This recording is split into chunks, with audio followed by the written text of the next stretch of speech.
আগামী ফেব্রুয়ারিতে নির্বাচন হবে কিনা তা নিয়ে অনেকের সন্দেহ আছে, আমারও আছে। এর মধ্যে নাসিরউদ্দিন পাটোয়ারি তো ঘোষণায় দিছে যে ফেব্রুয়ারিতে নির্বাচন হবেই না। তবে আমি সবাইকে ফেব্রুয়ারিতে নির্বাচনের টার্গেট নিয়ে প্রস্তুতি নিতে বলি। এরা না বললে আবার বিএনপি ওয়ালারা বলবে আমি নির্বাচন পিছাইতে চাই। তবে এই নির্বাচনে কি হবে তা নিয়ে আমি এক সপ্তাহ আগে বলছিলাম যে এই নির্বাচনে খেলা হবে, অপ্রত্যাশিত ফলাফল হবে। এডিটর সাহেব এনার দেখা দেন, নাহলে ব্যাক ফাপড় নিতেছি। উনি আশায় আছেন একটা ভালো নির্বাচন দিতে পারবেন, দিতে পারলে ভালো, তবে আমি খুব ভরসা পাইতেছি না। তবে এই নির্বাচনে খেলা হবে, অপ্রত্যাশিত ফলাফল হবে, আমি আগেই বলে রাখতেছি। দেখেছেন? আর আল্লাহর কি কাম, এটা নতুন জরিপ আসিছে। আসেন আমরা আগে সেই জরিপের ফলাফলটা দেখে আসি। 12% মানুষ বিএনপিকে ভোট দিবি বলিছে, 10.4% মানুষ জামাতে ইসলামীকে ভোট দিবে বলিছে, মানে 10.5% মানুষ। 7.3% মানুষ আওয়ামী লীগকে ভোট দিবে বলিছে, এবং 2.8% মানুষ, মানে প্রায় 3%-এর মতো মানুষ এনসিপিকে ভোট দিবে। তবে কাকে ভোট দিবে এ বিষয়ে এখনো সিদ্ধান্ত নেয়নি 48%-এর বেশি মানুষ। অন্যদিকে জরিপে কাকে ভোট দিতে চায় তা বলতে রাজি হয়নি 14.4% মানুষ। এটা BRAC institute of governance and development BIGDর একটা জরিপ। 8 মাস আগে গত অক্টোবর মাসে একই প্রশ্ন করা হয়েছিল এবং এরাই এই স্টাডিটা করছিল। সেখানে 16.30% মানুষ বিএনপিকে ভোট দিতে চাইছিল। এইটা স্যার গতবার আর এইবারেরটা একটু পাশাপাশি দেখেন, তাহলে বুঝবে যে কেমন কমিছে। 11.30% মানুষ জামাতকে ভোট দিতে চাইছিল এবং 2% মানুষ এনসিপিকে ভোট দিতে চাইছিল। তার মানে জরিপ অনুযায়ী 8 মাস পরে বিএনপি এবং জামাতের ভোট কমিছে, এনসিপির সামান্য কিছু বাড়িছে। তবে 62% মানুষ এই রাজনৈতিক দলগুলোকে ভোট দেবে না, তাই না? কারণ তারা হয় বলতে রাজি হয়নি, অথবা তারা এখনো সিদ্ধান্ত নেয়নি। এরা এই 1 বছরে তাদের উপর থেকে আগের সমর্থন হারা সরাই ফেলছে, আরো ফেলবে। বিএনপির জনসমর্থন, দলের জনসমর্থন 26.32% কমিছে। হে প্রভু হরিরাম কৃষ্ণ জগন্নাথ প্রেমানন্দী, ইয়া ক্যা হুয়া। এডিটর সাহেব হে অরিজিনালটা শুনে দেন একটু। हे प्रभु हे हरि राम कृष्ण जगन्नाथ प्रेमानंदी, ये क्या हुआ? गलाव से पानी आ गया, गामछा भी खुल गया मेरा। लेंटी ये देखिए। হ্যাঁ, সাপ্রি ইনস্টিটিউট অফ ক্রিটিক্যাল থিঙ্কিং এর হোয়াটসঅ্যাপ শাখার গলা পর্যন্ত পানি আগা। বিএনপিকে জিততে পারবে, তারা মনে করতেছে পারবে, কারণ আওয়ামী লীগের এই 7.3% ভোট তারা নিবে। কিভাবে তারা নিবে, কৌশল কি, আসেন সেটা একটু বুঝে দেখি। তারা তাদের নেতাদের একটা অংশকে মুজিব, ধানমন্ডি, 32 নম্বর আওয়ামী লীগ নিষিদ্ধ করা প্রশ্নে আওয়ামী লীগের যে বয়ান সেটা ফেরি করার কাজে নামাই দিছে। আমরা জানি এই যে শেখ রুমিনুর রহমান, ফজা পাগলা, হাবিবুর রহমান হাবিব, এরা তো কেন্দ্রীয় পর্যায়ে, এমনকি জেলা পর্যায়ে, উপজেলা পর্যায়ে পর্যন্ত আওয়ামী লীগের ভোটার, বিশেষ করে হিন্দু সম্প্রদায়ের কাছে তারা একই বয়ান ফেরি করিচ্ছে। শুনেন, এটা বগুড়ার শাহ আলম সাহেব করছে। কিন্তু সংগঠন হিসাবে আওয়ামী লীগ নিষিদ্ধ চাই না। অথচ আজকে যারা বেহেশতের টিকিট দিতে চায়, জামাতের মধ্যে একটি নতুন সংগঠন করেছে হিন্দু জামাত। এটা কখনো সম্ভব? তারা এবং নতুন একটি রাজনৈতিক দল মিলে 3 দিনের ভুয়া আন্দোলন করে স্বাধীনতার নেতৃত্ব করে একটি রাজনৈতিক দল, বাংলাদেশের সবচেয়ে পুরনো একটি রাজনৈতিক দল, সেই দলকে বাংলাদেশে নিষিদ্ধ করেছে, যেটা রাজনৈতিক ভাবে সঠিক সিদ্ধান্ত হয়েছে বলে আমি বিএনপির একজন কর্মী হিসেবে মনে করি না।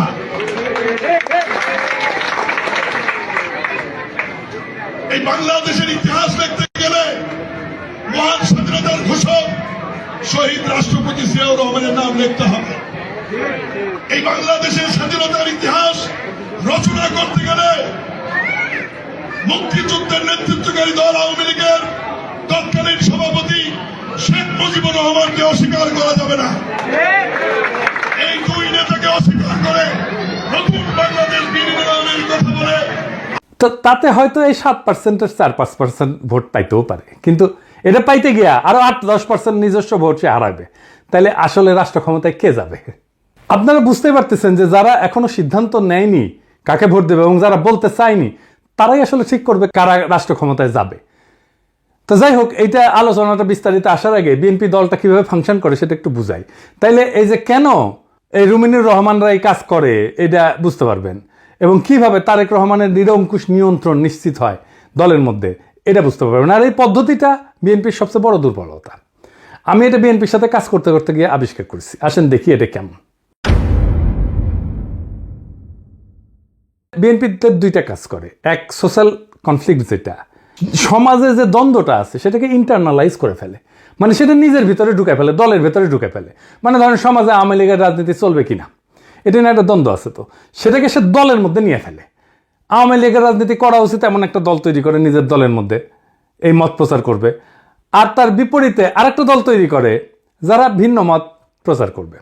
এটি হইতেছে এক্সটার্নাল কনফ্লিক্টকে ইন্টারনালাইজ করা। কি সুবিধা পায় এতে? সে মনে করে যে এক্সটার্নাল যে কনফ্লিক্ট এটা তো ম্যানেজ করা ডিফিকাল্ট, এক্সটার্নাল কনফ্লিক্টকে আমি যদি ইন্টারনাল করে ফেলি সেটাকে আমি কন্ট্রোল করতে পারবো ইজিলি, কারণ আমি তো নেতা, আমার কথা দুই পক্ষই শুনবে। তো আমি এই আলোচনাটা দলের মধ্যে থেকে করব এবং আমি এটাকে নিয়ন্ত্রণ করব। বুঝতে পারছেন? মানে সমাজের যে বিতর্ক সেটা আমি নিজের দলের ভেতরের একটা ইন্টারনাল বিতর্ক করে ফেলবো। দলের ভেতরে যদি আমি ইন্টারনাল, সমাজ তো আমার কথা শুনে না, তো দলের ভেতরে যদি আমি ইন্টারনাল কনফ্লিক্টটা নিয়ে আসি তাহলে দলের লোক সবগুলো আমার কথা শুনতে বাধ্য হবে। আর একটা বিষয় হইতেছে যে এরা একজনকে আরেকজনের পিছিয়ে লাগিয়ে দেয়।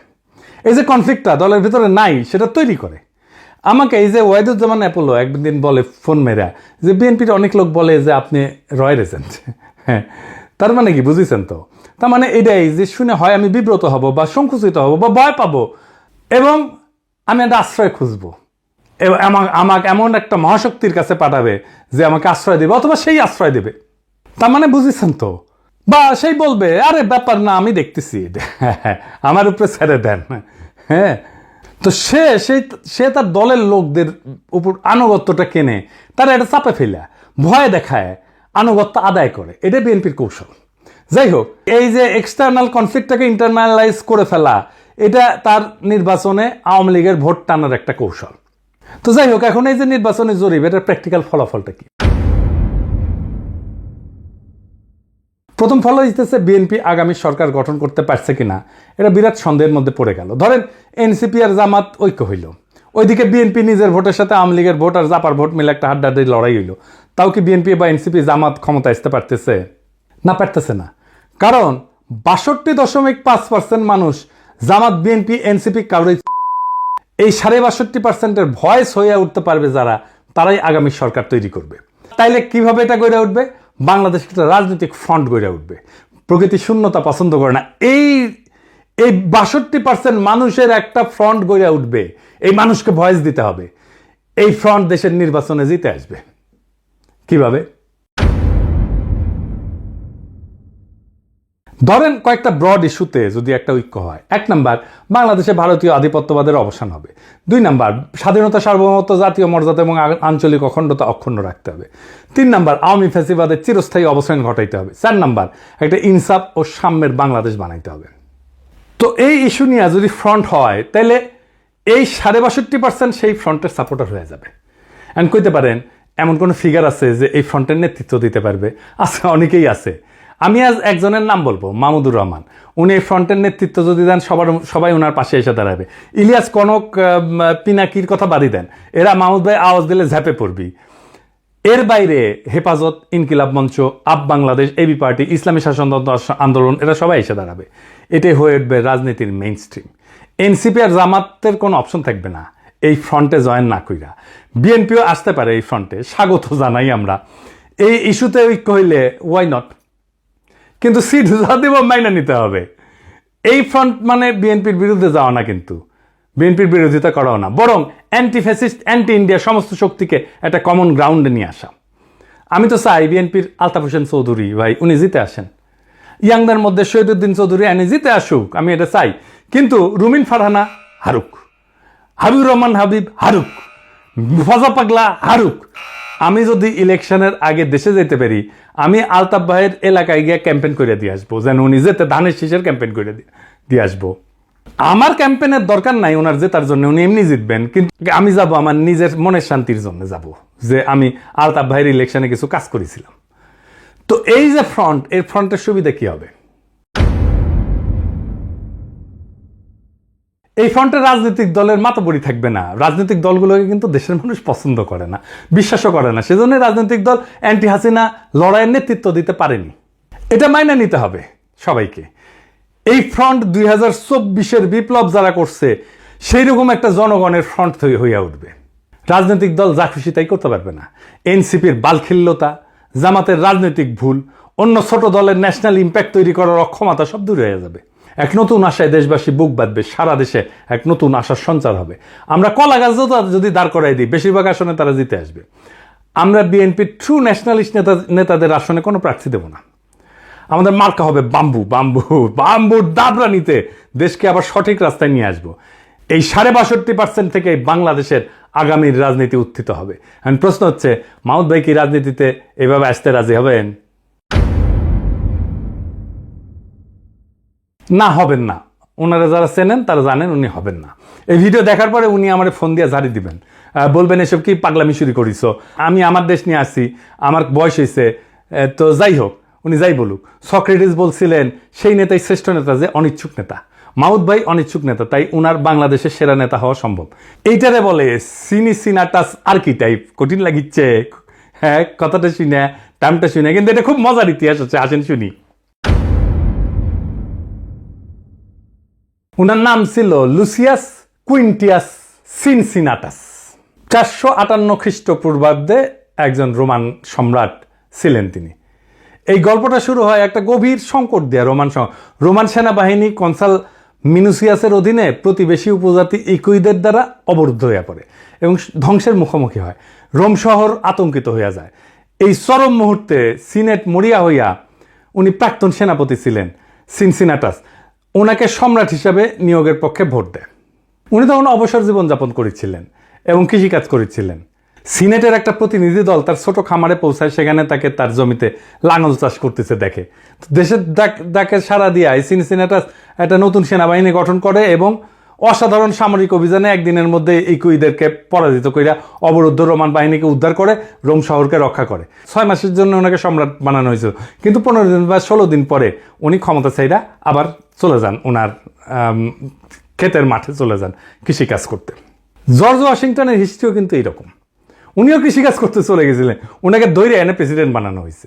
জিন্না 1930 সালে হতাশ হয়ে কংগ্রেস রাজনীতি ছেড়ে দিয়ে লন্ডনে যে ওকালতি প্র্যাকটিস করেছিলেন, প্রচুর ভালো প্র্যাকটিস করেছিলেন, কিন্তু খুব প্রসার হয়েছিল, জমজমাট প্র্যাকটিস, বিলাসবহুল জীবন ছিল।